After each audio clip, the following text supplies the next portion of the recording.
Hi అండి. ఈరోజు మనం కాకరకాయ ఫ్రై ఎలా చేసుకోవాలో చూద్దాము. దానికి మనకు కావాల్సిన మెయిన్ ఇంగ్రీడియంట్స్ ఫస్ట్ కాకరకాయలండి. కాకరకాయలు నేను ఇవి మీడియం సైజ్ కాకరకాయలు తీసుకున్నానండి. పెద్దవి కాదు, చిన్నవి కాదు, మీడియం సైజ్ కాకరకాయలు తీసుకున్నానండి. సో ఈ కాకరకాయల్ని మనము ఇలా అంటే పైన ఏదైతే గరుగ్గా ఉందో అది స్క్రేప్ చేసేసుకుంటాము. స్క్రేప్ చేసేసి దాన్ని కడుక్కొని పైనుంచి కింద వరకు స్లిట్స్ చేస్తామండి. మొత్తం కాకరకాయ ఓపెన్ చేయొద్దు, ఓన్లీ స్లిట్స్ ఘాటు పెట్టుకొని వదిలేద్దాం. అన్ని వైపుల్లో ఘాటు పెట్టుకుందాం. నేనైతే ఒక కాకరకాయకి 6 ఘాట్ల దాకా పెట్టాను. ఓపెన్ అన్ని వైపులకి ఒక 6 ఘాట్లు పెట్టాను. అలా పెట్టేశాను. సో వాటితో పాటు మనకు కావాల్సిన మెయిన్ ఇంగ్రీడియంట్స్ కాకరకాయలతో పాటు ఉప్పు, కారం, పసుపు అండ్ కొంచెం జీలకర్ర, కరివేపాకు. నేను ఇక్కడ ఒక సగం చిప్ప పచ్చి కొబ్బరి తీసుకున్నానండి. దాన్ని నేను చిన్న ముక్కలుగా చేసుకొని ఒక కప్లోకి తీసుకున్నాను. సో అవి ఒక కప్ అయినాయి కొబ్బరి ముక్కలు. సో ఒక కప్పు అదే పోర్షన్లో ఒక కప్పు వెల్లుల్లి తీసుకున్నాను. అలాగే ఆయిల్ అండి. ఆయిల్ కొంచెం ఎక్కువే పడుతుంది, ఇది ఫ్రై కాబట్టి. సో దీన్ని ఎలా చేసుకోవాలో మనము ఇప్పుడు చూద్దాం, కాకరకాయ ఫ్రైని.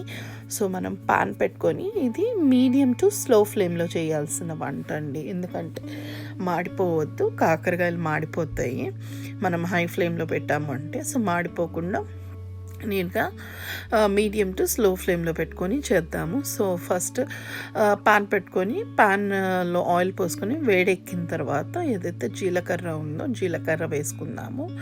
ఇప్పుడు మనం ఏదైతే ఘాటు పెట్టుకొని ఉన్న కాకరకాయలు ఉంటాయో ఆ కాకరకాయలు 1 by 1 ఒక్కొక్కటిగా యాడ్ చేసుకొని దాన్ని మీడియం టు లో ఫ్లేమ్లో పెట్టుకొని ఫ్రై చేసుకుందామండి.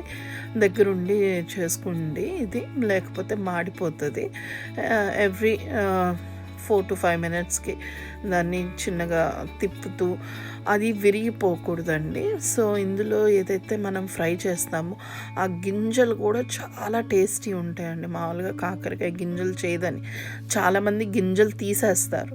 మీరు ఏమి కూడా తినవసరం లేదు, ఏది ఎట్లా ఉందో అట్లాగే ఉంచేసి మీరు ఇలా చేసుకుంటే చాలా బాగుంటుందండి. కాకరకాయలు మెయిన్ చేదు వచ్చేసి ఆ పైన గరుగ్గా ఉండే ఇదే చాలా చేదుగా ఉంటుంది. సో అది మనం తీసేసాం కాబట్టి అక్కడికే సగం చేదుపోయింది. సో మిగతాది ఏదైతే ఉందో మనం ఇలా ఫ్రై చేసుకోవటం బట్టి ఆ చేదు కూడా విరిగిపోతుంది అండి. మనకి చేదుగా ఉండదు, అందరూ తినగలుగుతారు. సో నేను దీంట్లో ఉప్పు వేయకుండా వేయించుకున్నాను. ఆల్మోస్ట్ అయిపోతున్న టైంలో ఇంకా లాస్ట్ 2 minutesలో నేను ఉప్పు వేసాను, లేకపోతే ఆ కాకరకాయ చప్పగా ఉంటుంది. సో ఇంకో 2 minutesలో ఇంకా కాకరకాయ నేను ప్లేట్లోకి తీసుకోబోతున్నప్పుడు ఉప్పు వేసి ఆ ఉప్పుని కాకరకాయలకు పట్టేలాగా ఒక 2 minutes ఉంచి ఫ్రై చేశానండి. సో ఇది అంటే చప్పగా ఉండకుండా ఉండేదానికి మాత్రమే నేను మొత్తం ఉప్పు వేయలేదు, కొంచెమే ఉప్పు వేసాను. సో ఇది కాకరకాయలకి ఒక 2 minutes ఉంచి ఆ నూనెలో తర్వాత అవి తీసేసి పక్కన పెట్టుకుందాము. ఈ కాకరకాయలని ఏదైతే ఫ్రై చేసుకున్నామో అవి ప్లేట్లోకి అన్నీ తీసేసి ఒక ప్లేట్లోకి పెట్టుకుందాము. సో ఈ లోపల మనము వెల్లుల్లి ఉందో ఆ వెల్లుల్లిని కచ్చాపచ్చాగా దంచుకోవాలి అండి. వెల్లుల్లిని కచ్చాపచ్చాగా దంచుకోవాలి. కొబ్బరిని కూడా నీళ్లు పోయకుండా పొడి చేసుకోవాలి. సో నేను మిక్సీలో కొబ్బరిని నీళ్లు పోయకుండా పొడి చేసుకున్నాను. అండ్ కొబ్బరి పేస్ట్ కాదండి, కొబ్బరి పొడి చేసుకోవాలి. అండ్ ఏదైతే వెల్లుల్లి ఉందో దాన్ని కచ్చాపచ్చాగా నేను దంచి పెట్టేసుకున్నాను. సో మనము వేయించే లోపల ఈ పని ఫస్ట్ మనం చూసుకోవాలి. సో ఇక్కడ అన్ని కాకరకాయలు ఇప్పుడు నేను తీసేసి పక్కన పెట్టేసుకున్నానండి. సో ఆల్రెడీ నేను ఇక్కడ వెల్లుల్లి ఏదైతే ఉందో అది దంచి పెట్టేసుకున్నాను. అండ్ కొబ్బరి పొడి కూడా చేసుకొని రెడీగా పెట్టేసుకున్నాను. సో ఇప్పుడు మనం ఏం చేయాలి అంటే అదే పాన్లో మనము ఇంకా అడిషనల్ ఆయిల్ యాడ్ చేసి, నేను చెప్పినట్టు ఇది కాకరకాయ ఫ్రై అండి, దీనికి మనకు కొంచెం ఎక్కువే ఆయిల్ పడుతుంది. సో కాకరకాయ ఫ్రైకి కోసం కాబట్టి ఇంకా అడిషనల్గా అదే సేమ్ ప్యాన్లో కొంచెం ఆయిల్ వేసుకొని దాంట్లో మనము జీలకర్ర వేసుకొని అది చిటపటలాడిన వెంటనే మనం ఏదైతే పసుపు తీసుకున్నామో పసుపు కూడా మనం యాడ్ చేసుకుంటున్నాము. సో పసుపు యాడ్ చేసుకున్న తర్వాత మనం ఏదైతే కచ్చా పచ్చాగా దంచుకొని పెట్టుకున్నామో వెల్లుల్లిని, ఆ వెల్లుల్లి మనము ఇప్పుడు మనము ఇందులోకి యాడ్ చేసుకుంటాము. సో యాడ్ చేసుకొని మనము వెల్లుల్లిని ఫ్రై చేయమండి. ఒక 2 మినిట్స్ అలా అంటే ఆ పచ్చి వాసన పోయేదాకా మాత్రమే మనం ఫ్రై చేసుకుంటాము. మనము మొత్తం వెల్లుల్లి పూర్తిగా ఫ్రై అయ్యేదాకా ఉంచము, అదే పచ్చి వాసన పోయేదాకా మాత్రమే. సో ఎందుకంటే మనం కొబ్బరి కూడా మళ్ళీ యాడ్ చేస్తాము, అది మాడిపోతుంది, లేకపోతే కొబ్బరి ఈజీగా అడుగంటిపోద్దండి. సో అందుకోసమే 2 కలిపి వేయించుకోవాలి కాబట్టి. సో ఫస్ట్ నేను వెల్లుల్లి వేసాను, ఎందుకంటే పచ్చి వాసన ఆ రానెస్ అనేది అందులో ఉంటుంది. ఆ పచ్చి వాసన పోయేదానికి మాత్రమే నేను వెల్లుల్లిని ఫస్ట్ వేసేసి ఒక 2 మినిట్స్ ఉంచాను. 2 మినిట్స్ ఉంచి కలుపుకుంటూ ఉన్నాను. సో ఒక 2 మినిట్స్ లోపల అది పచ్చి వాసన ఏదైతే ఉందో అది పచ్చి వాసన పోతుంది. సో అది పచ్చి వాసన పోయిన వెంటనే ఏదైతే మనం కొబ్బరి పొడి చేసుకున్నామో నీళ్ళ లేకుండా మిక్సీలో కొబ్బరి పొడి చేసుకున్నాం కదా, ఆ కొబ్బరి పొడిని కూడా ఇందులోకి యాడ్ చేసేసుకుందాము, వెల్లుల్లిలోకి యాడ్ చేసుకుందాం. ఇప్పుడు 2 కలిపి మనం ఫ్రై చేద్దామండి. ఇది కలుపుకుంటూ నీట్గా ఫ్రై చేసుకోవాలి. సో ఈ కొబ్బరి కూడా ఈజీగా మాడిపోతుంది కాబట్టి మనం దగ్గరుండి జాగ్రత్తగా కలుపుకుంటూ ఫ్రై చేయాలండి.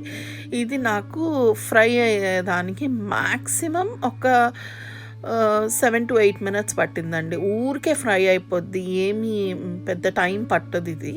సో దీన్ని మనము స్లో టు మీడియం ఫ్లేమ్లో పెట్టుకొని చేసుకోవాలి. సో అగైన్ ఏదైతే కరివేపాకు ఉందో అది కరివేపాకు కూడా మనము తీసుకొని యాడ్ చేసుకోవాలి. సో ఇప్పుడు ఫ్రై అయిపోయింది కాబట్టి మనము ఈ టైంలో మిగతా ఉప్పు కారం ఏదైతే ఉందో అది వేసుకొని కలిపేసుకొని ఒక 2 మినిట్స్ అలా ఉంచుతాము, అంటే ఆ మిక్స్చర్కి పట్టేలాగా. ఇది స్లో ఫ్లేమ్లో పెట్టండి కారం వేసిన తర్వాత, ఎందుకంటే అడుగు అంటిపోద్ది, కారం మాడిపోద్ది. సో స్లో ఫ్లేమ్లో పెట్టండి. ఏదైతే అది వేగిందో ఆ మిక్స్చర్ని మీరు ఒకసారి టేస్ట్ చూడండి, అన్నీ సరిపోయినాయా లేదా, ఉప్పు కారం సరిపోయిందా లేదా, ఏది సరిపోయినా మీ టేస్ట్ అకార్డింగ్లీ మీరు అడ్జస్ట్ చేసుకోండి. దాంట్లో ఏం సరిపోలేదు అది ఆల్రెడీ అది ఫ్రై అయిపోయి మొత్తం ఆయిల్ బయటకు ఊజ్ అయిందండి. ఈ టైంలో నేను ఒక 2 మినిట్సే అది పట్టింది కారం వేసిన తర్వాత. సో ఏదైతే కాకరకాయలు ఉన్నాయో ఆ కాకరకాయలన్నీ ఇందులోకి యాడ్ చేసుకున్నాను. కాకరకాయలు వేసిన తర్వాత ఇది కూడా ఒక 2 మినిట్సే అండి, ఎందుకంటే ఆల్రెడీ అన్నీ ఫ్రై అయిపోయినాయి. ఇటు కాకరకాయలు ఫ్రై అయిపోయింది, ఇటు అంటే ఆ వెల్లుల్లి కొబ్బరి అంతా ఫ్రై అయిపోయింది, కారం అంతా ఫ్రై అయిపోయింది, అంతా రెడీగా ఉంది. సో ఓన్లీ కాకరకాయలు పట్టేదానికి ఒక 2 మినిట్స్ అంతే.